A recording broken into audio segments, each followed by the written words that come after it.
코미디언 출신 서세원이 캄보디아에서 세상을 떠난 지 수일이 지났습니다. 가족 간 장례 절차를 어떻게 진행할지에 대해서도 결론이 나지 않아 현재도 서세원은 냉동실에 있는 상태입니다. 전처 서정희와의 사이에서 낳은 딸 서동주는 친부의 부고를 듣고 급히 캄보디아로 떠났지만 그곳에서 별다른 조치를 취하지 못한 채 한국으로 귀국했습니다. 그런데 그곳에서 그녀가 충격적인 사실을 듣고 오열했다는 이야기도 전해지고 있는데요. 어릴 적부터 딸 서동주가 봐온 것이라고는 가정에서 위협적인 아빠의 모습이 전부였지만 그럼에도 그녀에게는 아빠였나 봅니다. 서세원이 재혼한 가족과 장례 절차와 관련해서도 의견이 충돌한 것 또한 아빠를 위해서라고 하는데요. 서동주에게 아빠 서세원은 어떤 존재였던 것일까요? 서세원이 링거를 맞다가 세상을 떠났다는 비보가 처음 전해졌을 당시 많은 전문가들은 링거 자체의 문제보다는 그가 평상시에 앓고 있던 당뇨병 또는 심장 쪽의 문제로 갑작스럽게 세상을 떠났다고 보았습니다. 이에 링거를 맞는 것 자체에 불안감을 느낄 필요가 없다고 당부하였는데요. 알고 보니 그가 맞았던 수액이 단순 영양제가 아니었던 것 같다는 이야기가 속속 전해지고 있습니다. 한 언론 매체에서 서세원이 숨을 거둔 병원에 연락을 취했고 해당 병원의 간호사가 서세원이 맞은 주사가 뭐냐라는 질문에 불법 마취제를 언급했다고 보도했습니다. 보도에 따르면 간호사가 언급한 순간 한국인 관리자가 전화를 가로채 여기는 그 약물이 없다. 그런 거 취급 안 한다. 링거 맞다가 돌아가셨다라고 말한 뒤 전화를 받지 않고 있다고 하는데요. 여기서 계속해서 충격적인 이야기가 이어집니다. 매체에 따르면 해당 병원은 병원 허가증, 의사 면허증이 없는 무허가 시설이고 내부에는 아무도 없는 상태였다고 합니다.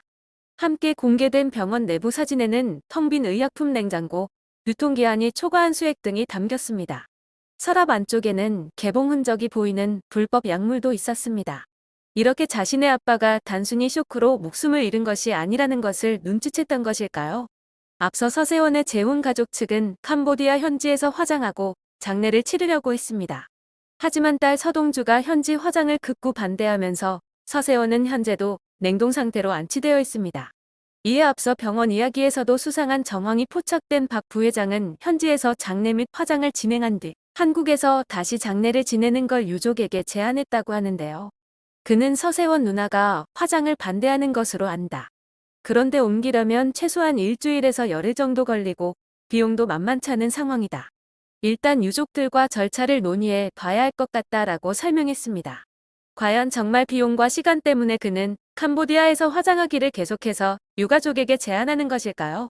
이러한 알 수 없는 일이 계속 이어지자 서동주는 의문이 많지만 답을 찾기 막막하다며 답답함을 호소했습니다.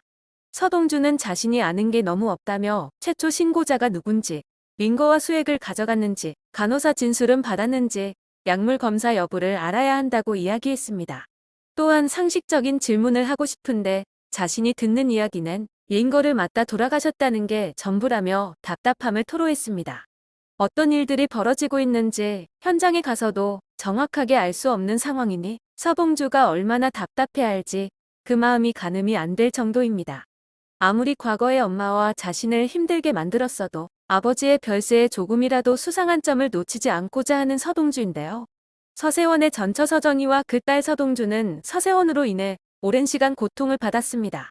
먼저 서세원과 서정희는 이혼하기 전 소문난 인꼬 부부의 100억대 자산을 자랑하는 부러운 부부로 꼽혔습니다. 그러나 이혼 과정이 만천하에 공개되면서 그 모든 것이 거짓이었음이 밝혀집니다. 원치 않는 임신으로 서세원과 결혼한 것도 모자라 서정희는 생활고에 시달려야 했습니다. 과거 서정희는 교회를 운영하며 남부럽지 않은 부를 자랑했지만 이는 모두 꾸며진 것에 불과했습니다. 서정희는 운영했던 교회에 대해 적자 교회임을 밝히며 재정에 여유가 없다고 밝혔었습니다. 서세원과 이혼하기 전 방송에서도 서세원 씨가 최고 스타일 때 결혼했는데 원래 부자 아니었냐는 질문에 결혼 초에 남편이 대스타의 돈도 많은 줄 알았다라며 입을 열었습니다. 이어 서정희는 그런데 결혼해보니까 TV 등 이것저것이 할부였어요. 남편이 효자예요. 양가에서 어떠한 도움도 받지 않았어요. 남편이 50만 원을 줘 그 돈으로 살림을 마련했어요 라고 덧붙여 충격을 안겼습니다. 이혼을 하기 전부터 서정희는 서세원에게 속아서 결혼을 한 뒤 겉으로는 아무 걱정 없는 듯 결혼 생활을 했지만 속으로는 상처가 골마가고 있었습니다. 그렇게 힘겹게 결혼 생활을 이어가던 중 서세원의 외도를 알아차렸고 이에 이혼을 하자고 제안했으나 돌아오는 것은 서세원의 위협이었습니다. 사실 서세원이 목사가 된 계기도 남편이 바뀌었으면 하는 마음에 서정희가 전도를 한 것이었습니다.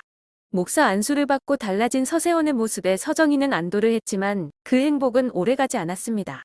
서세원은 외도설에 휘말린 여성과 교회 합창단을 운영하는 과정에서 만남을 갖게 됐습니다. 해당 여성은 피아노 등을 연주했으며 서세원의 딸 서동주와 3살밖에 차이가 나지 않았죠. 서정희는 이혼 후 더욱 큰 고난을 겪게 됩니다. 대부분 재산이 서세원 명의로 돼 있었고 위자료도 거의 받지 못했다고 전해집니다. 자연스럽게 이혼 후 생활고에 시달렸고 이로 인해 당시 딸인 서동주에게 경제적, 정서적으로 의지를 많이 했다고 합니다. 결혼 후 최고의 삶을 누렸다는 서정희였지만 이 모든 것이 거짓이었습니다. 그러면서도 서정희는 자신에게도 이혼 원인에 책임이 없지 않다고 이야기하였는데요. 서정희는 대중에게 내조 잘하고 아이 잘 키우는 모습을 보였지만 숨겨진 반항 기질이 있었어요.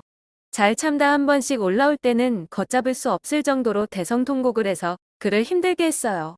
고분고분 순종하다가도 갑자기 싸늘하게 돌변해 말을 하지 않고 얼음장같이 참모습을 보이기도 했어요 라고 했습니다. 서정희는 혼자 조선시대에라도 살고 있었던 것일까요? 부부라면 평등한 관계에서 서로를 배려해가며 맞춰가면서 사는 것인데 고분고분 순종, 숨겨진 반항 등 아무리 봐도 서세원보다 자신이 아랫사람이라고 생각하며 오랜 결혼 생활을 한 것이 아닐까 합니다. 서세원은 딸 서동주에게도 몹쓸 짓을 했습니다. 딸의 명의로 사기 대출 시도를 했고 딸의 목숨을 앗아가 버리겠다고 위협까지 합니다. 그런 그는 외도를 통해 환갑에 얻은 딸을 두고 내 삶의 전부라고 이야기하곤 했습니다. 딸을 가장 힘들고 고된 인생의 기로에서 저에게 빛을 안겨준 천사라고 비유한 그는 다시 열정을 불태울 수 있는 동력이 됐다. 방송인으로 살다 한순간 모든 걸 다 잃었지만 이 아이를 만난 걸로 개인적으론 충분히 보상을 받았다고 생각한다. 캄보디아 사업을 따낸 것도 어린 딸을 둔 아버지의 절실함이라고 설명했습니다. 그 전에 낳은 딸과 아들은 자식도 아니었던 것일까요? 이러한 아빠의 이중적인 모습에 화가 나고 섭섭할 만도 하지만 서세원의 비보가 전해진 뒤 알려진 서동주의 반응은 소식을 듣고 너무 슬퍼하고 있다였습니다. 서정희 역시 서세원 씨가 잘 살기를 매일 새벽 기도했다. 가짜뉴스였으면 좋겠다라며 서세원의 부고를 믿지 못하는 반응이었습니다. 그래서였을까요? 서동주는 아빠의 부고를 듣고 캄보디아로 곧장 날아갔습니다. 그곳에서 서세원의 재혼녀와 만난 서동주는 그간 서세원의 생활을 들었다고 전해집니다.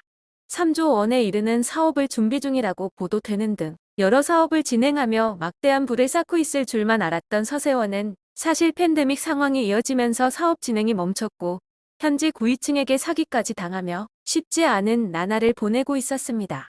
서세원의 생활고를 직접 전해들은 서동주는 그 자리에서 오열을 했다고 전해지는데요. 때문에 평소 지병을 갖고는 있었으나 갑작스럽게 세상을 떠난 아버지의 사인을 끝까지 밝혀내기 위해 재혼한 유가족들과의 의견이 다를지언정 자신의 주장을 거둬들이지 않고 있는 것 같습니다. 가족들에게 많은 잘못을 하고 떠난 그이기는 하지만 떠나는 길에 억울함은 없길 바라며 가족들에게도 더 이상 답답한 상황이 이어지지 않고 명확하게 잘 마무리되길 바라겠습니다.